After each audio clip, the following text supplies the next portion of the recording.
ಭೀಮಣ್ಣ ಖಂಡ್ರೆ ಅವರು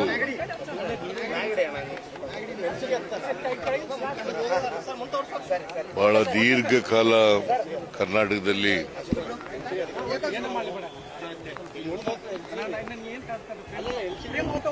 ಸಮಾಜ ಸೇವೆಯನ್ನು ಮಾಡಿದಂಥವರು. ಅವರು 1953ನೇ ಇಸ್ವಿನಲ್ಲೇ ವಾಲ್ಕಿ ಪುರಸಭೆಯ ಅಧ್ಯಕ್ಷರಾಗಿದ್ದರು. ಆಮೇಲೆ 62ರಲ್ಲಿ ಶಾಸಕರಾಗಿ 4 ಬಾರಿ ಶಾಸಕರಾಗಿದ್ದರು. ಆಮೇಲೆ 2 ಬಾರಿ ಮೇಲ್ಮನೆಯ ಸದಸ್ಯರಾಗಿದ್ದರು.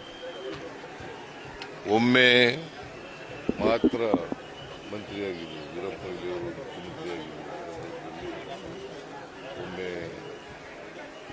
ಮಂತ್ರಿಯಾಗಿದ್ದರು. ಅವರು ಸಮಾಜವಾದಿ ತತ್ವಗಳಿಂದ ಪ್ರೇರೇಪಣೆಯನ್ನು ಪಡೆದಿದ್ದಂಥವರು. ಅದಕ್ಕಾಗಿ ಇಡೀ ಜೀವನದಲ್ಲಿ ಬಹಳ ಸರಳವಾಗಿ ಸ್ವಾಭಿಮಾನಿಯಾಗಿ ರಾಜಕಾರಣ ಮಾಡಿದ್ದಾರೆ. ಬರೀ ರಾಜಕಾರಣ ಅಷ್ಟೇ ಅಲ್ಲ, ಅವರು ಶಿಕ್ಷಣ ಕ್ಷೇತ್ರದಲ್ಲಿ ಬಹಳಷ್ಟು ಕೆಲಸವನ್ನು ಮಾಡಿದರು ಮತ್ತು ಸಹಕಾರ ಕ್ಷೇತ್ರದಲ್ಲೂ ಕೂಡ ಬಹಳಷ್ಟು ಕೆಲಸವನ್ನು ಮಾಡಿದರು.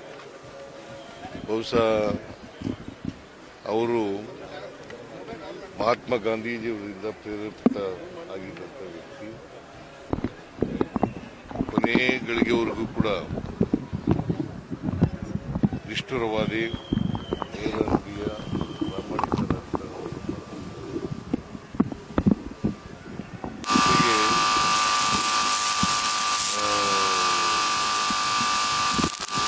ಅವ್ರ ಕ್ಷೇತ್ರ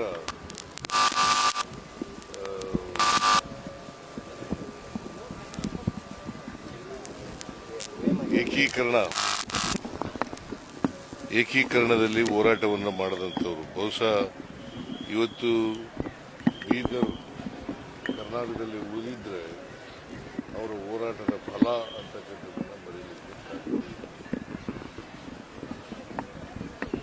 ಆಮೇಲೆ ಅವರು ಕರ್ನಾಟಕ ಹೈದರಾಬಾದ್ ಕರ್ನಾಟಕ ಏಕೀಕರಣದಲ್ಲೂ ಕೂಡ ಆಮೇಲೆ ವಿಮೋಚನಾ ಇದರಲ್ಲೂ ಕೂಡ ಭಾಗವಹಿಸಿದಂಥವರು, ಹೋರಾಟದಲ್ಲಿ ಭಾಗವಹಿಸಿದಂಥವರು. ಅವ್ರ ಜೀವನದ ಉದ್ದಕ್ಕೂ ಕೂಡ ಹೋರಾಟವನ್ನು ಮಾಡ್ಕೊಂಡು ಬಂದಿದ್ದಂಥವರು. ಅವರು ಶಿಕ್ಷಣ ಕ್ಷೇತ್ರದಲ್ಲಿ ಅಪಾರವಾದಂಥ ಕೆಲಸವನ್ನು ಮಾಡಿದ್ದರು. ಜೊತೆಗೆ ಸಹಕಾರ ಕ್ಷೇತ್ರದಲ್ಲೂ ಕೂಡ ಇವತ್ತು BSSK ಶುಗರ್ ಫ್ಯಾಕ್ಟರಿ ಅವರೇ ಸ್ಥಾಪನೆ ಮಾಡಿದ್ದು. ಮತ್ತು ಮಹಾತ್ಮ ಗಾಂಧಿ ಶುಗರ್ ಫ್ಯಾಕ್ಟರಿನೂ ಕೂಡ ಅವರೇ ಮಾಡಿದ್ದು. ಸೊ ಹೀಗೆ ಸಹಕಾರ ಕ್ಷೇತ್ರ, ಶಿಕ್ಷಣ, ರಾಜಕಾರಣ ಹೀಗೆ ತಮ್ಮನ್ನು ತೊಡಗಿಸಿಕೊಂಡು ಬಹಳ ದೀರ್ಘಕಾಲ ರಾಜಕಾರಣವನ್ನು ಮಾಡಿದ್ದು. ನಾನು ಅವರ 100 ವರ್ಷ ತುಂಬಿದ ಸಂದರ್ಭದಲ್ಲಿ ಬಂದಿದ್ದೆ, ಇಲ್ಲಿ ವಾಲ್ಕಿಗೆ ಬಂದಿದ್ದೆ. ಆ ಕಾರ್ಯಕ್ರಮದಲ್ಲಿ ಕೂಡ ಭಾಗವಹಿಸಿದ್ದೆ. ಅವರು ಬಹಳ ವರ್ಷ ಬಾಳಲಿ ಅಂತೇಳಿ ನಾನು ಅವರಿಗೆ ಶುಭವನ್ನು ಹಾರೈಸತಕ್ಕಂಥ ಕೆಲಸವನ್ನು ಮಾಡಿದ್ದೆ. 103 ವರ್ಷಗಳು ಶತಾಯುಷಿ, 103 ವರ್ಷಗಳ ಕಾಲ ದೀರ್ಘವಾದಂಥ ರಾಜಕಾರಣದಲ್ಲಿ ಮಾಡಿದರು. ಸೊ ಅವರಿಂದ ಒಬ್ಬ ದಕ್ಷ ರಾಜಕಾರಣಿಯನ್ನು ಕಳ್ಕೊಂಡಾಗಿದೆ.